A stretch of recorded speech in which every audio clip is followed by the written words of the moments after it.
Today, I will be showing you guys all the steps you need to follow in order to make money with CS2 tradeups. I've had a lot of questions in previous videos about where to find low float skins or how to find tradeups that are profitable. Today, we will break down everything that you need to know to help you get started making money with tradeups. Before we get any further into this video, I do want to let you know it does take time and you have to be patient and consistent to make money. Just like anything with making money, it does take time and some hard work. I will also be giving away a skin in this video. All you need to do is stick around, watch the entire tutorial to find out how to enter and drop a like. Now let's get into the steps to make some money. Today's sponsor GamerPay wants to give you a free €5 on your first €50 transaction. GamerPay is a peer-to-peer trading site and is the only marketplace with no buying or selling fees. GamerPay also allows you to sell your items on TradeLock and you can still use your items until they are purchased. You can also find some of the cheapest skins on the CS2 market on GamerPay. Click the link in the description to claim your free €5 today, and thank you GamerPay for sponsoring the video. So the first step to make money with profitable tradeups is obviously finding tradeups that are profitable. There are tons of tradeups in CS2 where you will lose money pretty much every single time no matter the outcome, so you have to find ones that are profitable based on the inputs you are using. There are 3 different ways that you can go about doing this, and I'll show you all 3 of the ways that I do in this video. So the first method I use to find profitable tradeups is the TradeUp Spy website, which I've shown in a ton of my videos before. We can see here on the right hand side there's 3 days until the next tradeup is shown, so you definitely want to be on the website right when that new tradeup is shown because a lot of people will be attempting it and the prices will increase pretty quickly, so you definitely want to hop on the tradeup as fast as possible. There are 3 different ones that are shown each week, so we can see here all 3 of the tradeups. It gives you the cost per tradeup, the profit per tradeup, the collections that are involved. We can also see on the left hand side the risk grade and availability for any of these items, and we can see what the newest one posted is. Also, if you're getting into trading and you do want to spend a bit of money, you can buy a premium option on this website, which is around $50 for lifetime, and it gives you 5 additional tradeups every time that is refreshed. Obviously, the free ones are still possible to make money. However, if you do want to spend a little bit extra and find some that not as many people see, this is definitely a great option. I'm not sponsored by this website. I personally am just using this myself, and it is what I recommend. So from here, you're going to want to inspect the tradeup, and you can see all the items on the left that the tradeup is involving, and then you can see all the outcomes on the right hand side. We can see here a 118% chance at profitability with a 44% chance at odds to profit, with this tradeup costing $1.48.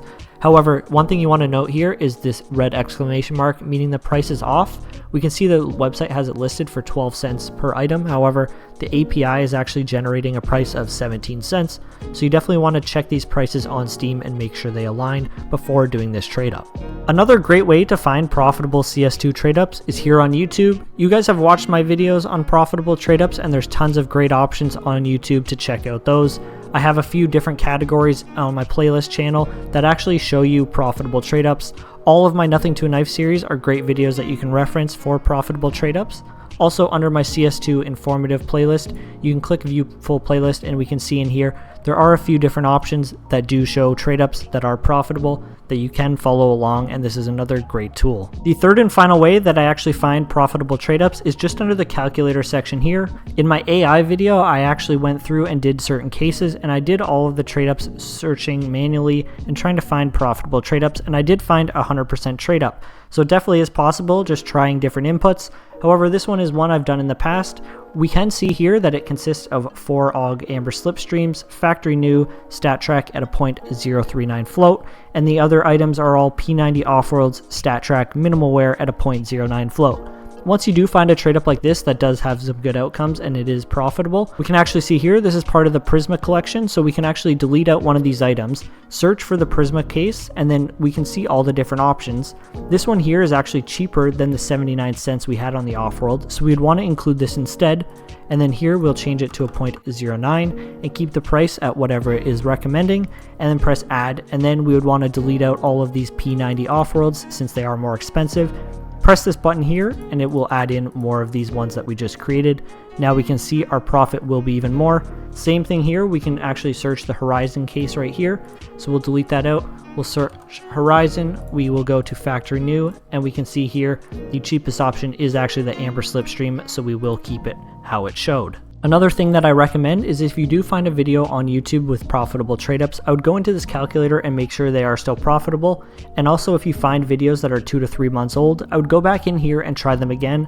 A lot of those videos, they go down in price when the video is released. However, after a month, 2 months, or 3 months, the prices continue to go back up and then become profitable again unless people are aware of it. So definitely check those out and try them in here. At 7,500 subscribers, I will be giving away this survival knife stained. All you need to do, like this video, comment down below, subscribe to the channel, and make sure your trade link or Steam ID is in the description of your YouTube channel. Now, let's continue on. Now that we've talked about how to find profitable trade ups and the 3 different methods that I use, we're going to be talking about how to find the floats you need at the prices you need them. This is always the hardest part and it does take the most time. People do say it is impossible to find them at the price and the float that is needed. However, let's go about it and see if we can find what we need. The first thing you're going to want to do is install this CS Float Market Checker. You're going to search up CSGO Float Market Checker on Google and make sure to add this as a Chrome extension. Now that we have this installed, we're going to hop over to the Steam market. We're going to search for the P90 off-world. We're going to see if we can find one here at 79 cents at a 0.09 float or lower. 79 cents is US and my prices are in Canadian, so I'll just convert it here. $1.06. We're going to go to the minimal wear stat track that we are looking for, and we can already see the price is higher than what we need at $1.06. So this price is pretty inaccurate at the time. However, we're still going to use this as an example and try and find it here. We're going to search by float, and the cheapest option here we can see is a float that we would need. However, it's at $1.90, which is a lot more than the $1.06 that we do need it. We can also see everything else is higher, so obviously this is not a good option. With this on Steam, you're going to want to refresh this about every 10 to 20 minutes and check back and see if there are any new floats that are listed. Some of the people that are listing these items that pull them from cases don't know they can be used in profitable trade ups, so they just list them for average price, not knowing that the float is needed. This is a great option, however it does take a ton of time. I do snipe about 50% of my trade ups that I actually do from the Steam market. It does take tons of times, like I said. However, if you sit around and be consistent, you can snipe 1 or 2 items every few hours, and it definitely is worth it. Another way to find the floats that you do need at the prices you need them are on third-party sites like Skinport, GamerPay, DMarket, Buff. That's just a few of the ones that I personally use. However, with Buff, you can no longer make an account with a US or Canadian phone number. I will make a video in the future on how to make a Buff account if you do want to see that. Now let's try and find this P90 off-world. We'll search up here, off-world, and see if it comes up. Once it's here, we're going to click the P90. We're going to sort it by minimal wear only and stat track on. And then over here on the right hand side, we're going to search by lowest wear. So we can see here, this is a float we do need. However, the price is $1.40, pretty much double what we're looking for. The next option is a 0.1, and that is already too high. So Skinport is not the one that we're going to be using for this video. Next up, we're going to hop over to GamerPay here and see if we can find it. We're going to search the P90 off-world, which I have recently searched, and we're going to go to float over here. We're going to put it to minimal wear, and then extra, we're going to change it to stat track. Then up here, we can sort by lowest to highest float. However, there's only 3 already on the screen, so there's no point in doing it. We can see both of these floats are too high. The prices are good on these ones. They are lower than what it is required. However, this one is a 0.1 float, which is just a bit too high. We need a 0.09 or lower, so this will not work. Now let's try DMarket. Once we're on DMarket here, we're going to press Marketplace once again. Once this loads, we're going to search off-world. Let's see if we search off P90 and it comes up. Okay, perfect. On the right hand side here, we're going to change the exterior to minimal wear.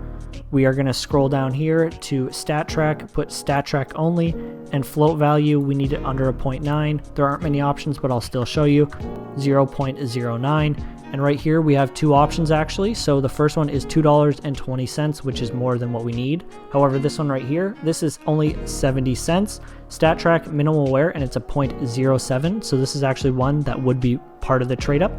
It is trade locked for 7 days, so you do want to make sure if you are picking up trade locked items that the trade is still profitable when that time is up, or else you'll have to sell it back. However, this is one we would pick up. It's actually cheaper than what we need, so this is a great option. I hope this video was helpful for you guys to show you how I go about finding profitable trade ups in CS2 and how I find the floats required. In this video, we even found a float that is required without even having to search for too long, so it definitely is possible and it does take time. However, they are profitable and it is an easy way to make money in CS2. You can simply play the game, get your weekly drops, and trade yourself all the way up to a knife like I have done before. My Nothing to a Glove series actually just started, so make sure to check that out if you haven't already. I will be giving away an AWP Atheris in battle scarred condition with that nice secret pattern, so definitely make sure to leave a like on this video and comment down below which AWP is your favorite. I'll see you guys in the next one. Peace.